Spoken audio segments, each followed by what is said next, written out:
Hello everyone. ఇంతకన్నా సింపుల్గా చేపల పులుసు ఎవరో చేయలేరేమో. మనం క్లీన్ చేసి పెట్టుకున్న చేప ముక్కల్ని ఒక గిన్నెలో వేసుకోవాలి. అలాగే బెండకాయ ముక్కలు, ఉల్లిపాయ ముక్కలు, పచ్చిమిర్చి, కరివేపాకు కూడా వేసుకోవాలి. కొంచెం పసుపు, ఉప్పు, కారం, నూనె కూడా వేసుకుని కలిపేసుకోవాలన్నమాట.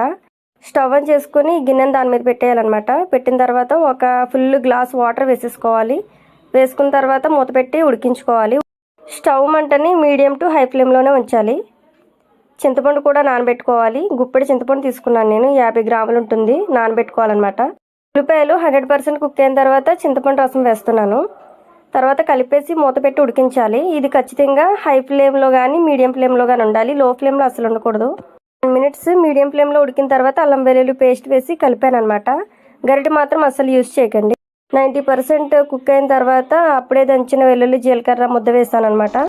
ఇంకో 5 మినిట్స్ ఉడికిన తర్వాత కొత్తిమీర వేసుకొని స్టవ్ ఆఫ్ చేసుకోండి. ఇంతకీ కూర సింపులేనా?